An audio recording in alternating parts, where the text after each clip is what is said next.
Welcome back po mga Lods at magandang araw po sa lahat.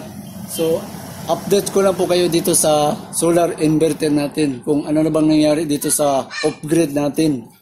So, kung makikita nyo po dito sa setup natin ngayon, binago ko na po yung diagram po dito. Kasi yung dati may outlet po tayong inilagay. So, ngayon po nakadirect na po tayo dito sa linya. Ito pong makikita nyo, ito yung load side na ginamit na natin. So, setup ko po dito sa computer shop namin. Ito ang inuna ko muna, yung lighting at saka yung ceiling fan. Kasi mababa lang ang load doon. Saka magagamit ko kasi yun kapag may brownout po dito, magagamit natin yun. So yun po ang inuna ko. Pero bago po muna natin ipakita po sa inyo ang setup dito. Kasi may problema po akong nakikita po dito sa setup natin. Kasi kapag nag-low voltage po ang battery natin, lalo na kung gabi, wala akong backup. So, shutdown po ang computer shop natin. So, madilim. So, ang bala ko po ngayong idagdag po sa setup natin dito sa off-grid natin na solar inverter. Maglalagay po tayo ng MTS para pag naubos po ang battery sa solar power inverter natin, itatransfer natin doon sa MTS na manual transfer switch na Meralco. So ipakita ko po sa inyo na ito po ang ilalagay na idadagdag natin dyan. So tamang-tama po na ang MTS natin is naka-dinrail po siya sa likod. So pwede lang natin ikabit dyan. So ito po ang MTS na change over switch. Makikita ba? So ito po ang idagdag natin. So ito po, nagawa na po natin ito ng video. Kaya kung gusto nyo malaman kung paano po gagamitin ang MTS na ganito, so ilalagay ko na lang po ang link dyan na white. Kung gusto nyo, i-click nyo lang. So, papuntahan nyo po ang link doon kung paano pa gagamitin ang MTS. So, ang basic po dito sa MTS, kung makikita mo, may dalawang butas sa taas. Tapos sa ilalim, may 4 na butas. So, dito sa taas po, makikita mo, dito po nakalagay ang load side.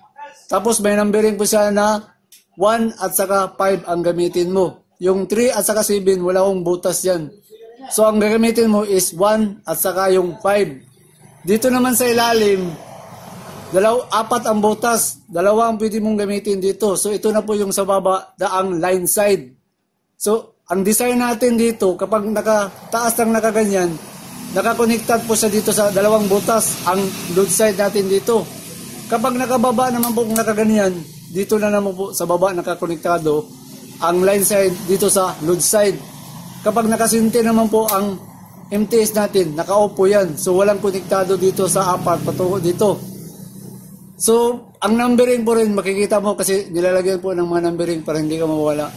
So ito muna po ang gagamitin natin kasi wala po tayong available doon na ETS. Mas maganda po sana yung ETS kasi automatic transfer switch. So, kahit wala nang magbabantay. Pero ito, kailangan mong bantayan. Kasi, kapag nag-low voltage yung, nag-low LVDO na yung battery natin sa 12 volts, automatic yung masya-shut off. Kaya naglalagay tayo ng LVD. Kasi yung setting doon sa ECC natin is 11.5 lang. So ipakita ko muna po sa inyo kung yung lighting at saka yung ceiling fan na ginamit natin. So mga kalods, kung makikita mo yung pin light dito, yan, makikita mo yung pin light, yan, at saka yung mga ilaw, tapos itong mga ceiling dito na ceiling fan, at kasama doon sa resistor doon, lahat po yan, kontrolado na po yan dito sa solar power inverter natin. So off-grid po gamit natin. So, lahat po dito makikita mo yan, yung ceiling at saka mga ilaw. Ang nagpo-produce dyan ng voltage po, ito na po ang solar natin. Saka dito naman po sa harapan, dito po yung mga switching sa ilaw. Yan. Yan, makita mo. Yan, mga ilaw. So, switch on ko muna balik dito. So, yan. Tapos dito sa kabila naman, ang ceiling. So, yan, wala na ang ceiling. So, switch on natin uli. Yan. So dito sa solar natin na inverter, so ipalapit muna natin yung camera. Ito ang breaker sa output doon sa power inverter. Kapag i-down ko po ito, masya-shutdown po ito. At saka makikita mo rin nasa 50 watts. 50 watts na po ang gamit natin. Tapos naka 225 lang. Tapos ang ampere is 0.23. So maliit pa po ang off-grid solar power inverter natin. Kasi ang gamit natin, ito makikita mo dito, ito yung connection doon sa solar panel sa taas. Tapos itong orange na makikita mo, so i-adjust ko itong camera. So yung orange po, yun po ang battery natin. Yan ang battery. So naka 100 AH po ang battery natin. Yan makikita mo. So nakakonektado patungo dyan sa solar inverter natin. So ang gagawin natin, isa-shut off ko po itong circuit breaker natin. Konektado po lahat po ito. So yan makikita nyo. So makita ka, ikot yung ceiling fan at saka yung light. Isa-shutdown natin. Nakita? So yan, shutdown po. So i-on natin muli ito. Oh, yan. Oh. Lahat po ito, solar power inverter na po ang gamit natin. So nakakasave na tayo dito ng kahit 50 watts lang po, 49.6 ito makikita mo. So yun ang gamit na natin dito. So solar power na tayo. So ngayon ang project na setup na bagong gagawin natin, lalagyan na natin ng MTS. Kasi pag gabi, malulubat na yung battery natin. Wala na tayong backup. Kasi nakapokus lahat sa solar. So ang gagawin natin, yun na, ilalagay na natin ang MTS dito. So mga lods, ito po ang designation natin sa block diagram sa MTS. So inalagay ko na lang para makita nyo ng maayos. So yung 1.5, yun ang load side. Tapos ang 4.8, ang designation natin doon sa solar natin ilagay. Tapos yung 2.6, doon nakatap sa Meralco. So doon ko na lang ilagay para masundan natin.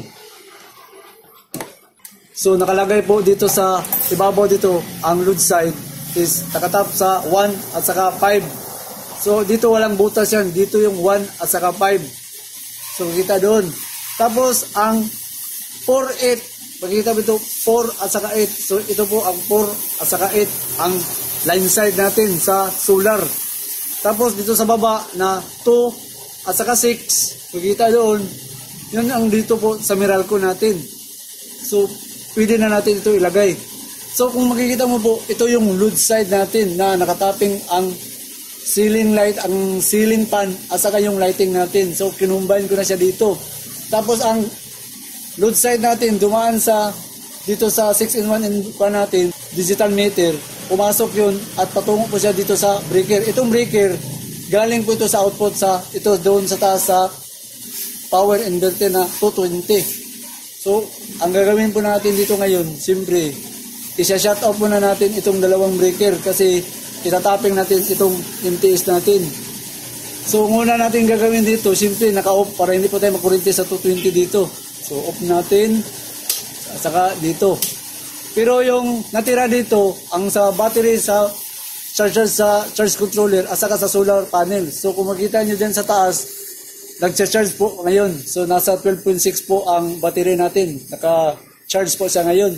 So, itong dalawa dito, pwede lang itong i-on kasi nag-charge tayo sa battery. Pero itong dalawa na supply sa power inverter, ito naman ang output sa 220 doon sa power inverter natin. So, naka-off itong dalawa para hindi makakonsumo ng battery. So, balik tayo dito sa baba para makita ang tapping natin. So, gagawin po natin dito, tatanggalin na natin itong mga wire. Kasi itatapin natin dito yung MTS natin. So, ang MTS, ito po, ang MTS natin. So, nakasinter muna para off tayo. So, gagawin natin, tatanggalin natin itong load side. So, kita mo, load side. Tanggalin natin. So, pasensya po sa ingay dyan kasi may nagwawashing po. So, katabi lang natin yung pressure washing dyan. So, itong natira po dito, so, pagkakain mo, baka matanggal itong natin. So, dyan muna. Kung makikita mo itong wire natin dito, yan. Ito po ang load side natin ha, load side. So, ang load side, kahit sa dalawang wire po na ilalagay mo dito sa 6-in-1 digital meter natin, pwede lang. So, itong decide natin, itong itim ang ipapadaan natin dito. Kasi, nandito po ang butas na dadaanan sa current transformer para mabasa po sa 6-in-1 digital meter natin. So, yung isang linya dito, dadaan dito sa butas sa taas. Yan. Yan, dumaan dyan. Siyempre, pag dumaan po siya dito, yan. Itong linya ditong dalawang itong linya, dadaan po ito sa load side. So, ang load side natin, nandoon sa taas. So, ipakita ko po sa inyo yung diagram natin. So, yan. Para masundan, load side is 1 at saka 5 ang itatapping natin. Itong load side, nakatapping sa 1.5. Itong linya. So, unahin mo natin yung black. So, yung black. So, yan, natapping na natin. Yung itim. Yung puti na naman. So, ang puti po, dito na natin yan itaap sa taas, sa number 5. So, makikita yan, 1.5. So, yung 1, natapping na natin yung itim. So, yung 5. So, itong puti, dito na naka-direct. So, yung isa lang wire ang ipadaan natin dito sa digital meter natin. So, tapping tayo dito puti, dito sa number 5. So, yan po, natapping na natin ang load side natin sa 1 at saka 5. So, yun sa diagram, makita natin. So, ang susunod po natin, dito na tayo sa solar. So, ang solar, number 4 at saka 8.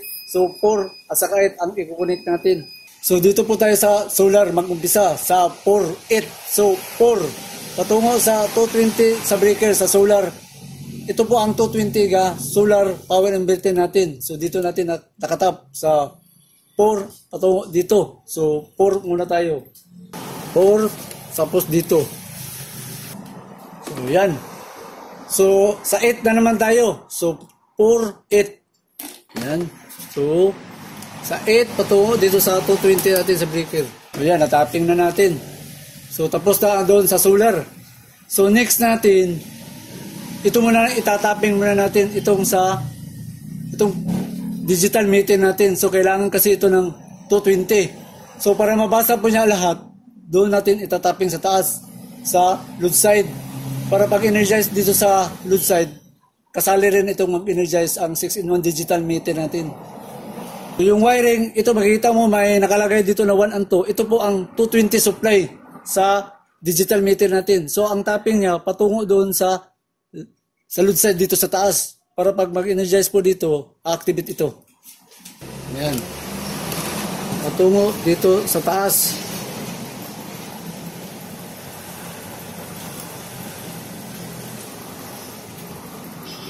So, yan, natapping na natin. Yung isa naman. So para malinis po sa tingnan dito, lalagyan na lang natin ng cable tie para malinis. So, ang last po natin dito ngayon, so, ang linya po sa Meralco natin, makikita mo, 2.6. So, ito yung 2 at saka 6, nasa ilalim po. So, ang Meralco po dyan, nandito sa likod yung wire. So, kukunin ko muna ito. So, ito po yung wire na galing sa Meralco. So, dito yan nakatap sa 2 at saka 6. I-off muna natin itong breaker dito kasi nakalive po ito. So, off muna natin. So, tapping na tayo sa number 2 at saka 6. So, makikita pa ba dito? Yan, makikita nyo yung 2.6 sa Meralco. So, dyan ko na lang ilagay. Yan, 2.6. So, wala na itong kurente kayo kasi in-off na natin yung breaker. Dito. Yan, tapping. So, sa 6 tayo. So, yan, natapping na natin. So, ready for testing na po tayo ngayon. Sa Meralco tayo. So, switching natin sa Meralco. Yan. Tapos, switching natin dito sa likod. So, mga lods, unahin natin yung Meralco kasi na-off po na ako mga switching dito. So, i-switching muna natin itong sa lighting natin. Yan. Kung makikita mo, ayan, may light na po. Tapos, yung ceiling naman, ang isunod natin. So, yan. So, yan po. Yan, nag-activate na po yung mga ceiling. So, gamit natin dito ngayon, Meralco. So, balik tayo doon sa harapan. Meralco ang gamit ngayon. Tapos, kung makikita mo sa wattage na nagamit is 49 watts. Tapos, meron siyang 242 volts. Medyo mataas. Tapos, 0.20 lang ang ampere. Tapos, ang power factor is 0.99. Tapos, ang hertz niya is 60 hertz. Yan po ang sa Meralco.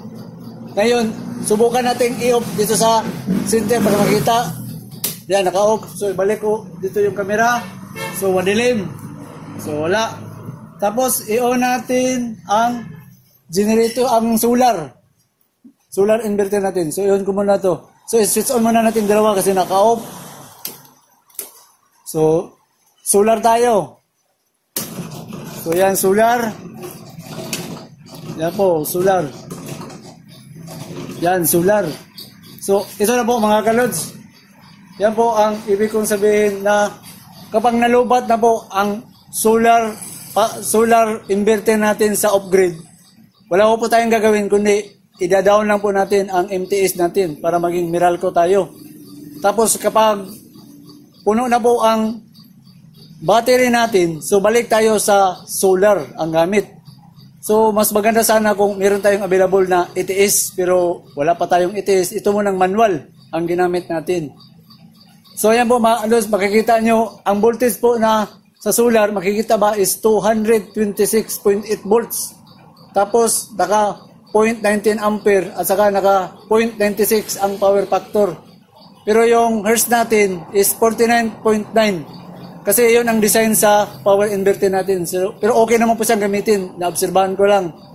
Tapos ang watts na nagamit natin dito is 41.7. So dito po ngayon sa amin, umuulan po. Kaya medyo mahina po ang battery natin. Okay naman doon sa taas kasi nagkakarga naman po ang solar panel natin. So nasa 12.4 po ang battery natin. So makita po dito. Safety na po tayo pag gabi o malulubat ang battery natin kasi pwede na tayong mag-Meralco. So makita nyo dyan, ayan po, nagamit na natin. Kasi pag maglubat ang battery, madilim po pag gabi. Kaya nilagyan na natin ng MTS kasi kasama po ang sari-sari store natin. So safe na po tayo at saka nakakasave tayo sa konsumo ngayon. Kasi ang umaga hanggang gabi po, kayang-kaya po sa off-grid solar power inverter ang gamit natin. Kung ganito lang na 50 watts. Kaya medyo pag umabot tayo sa mga alas 8, alas 9, so kailangan ko nang mag-Meralco kasi lobat na po ang battery natin.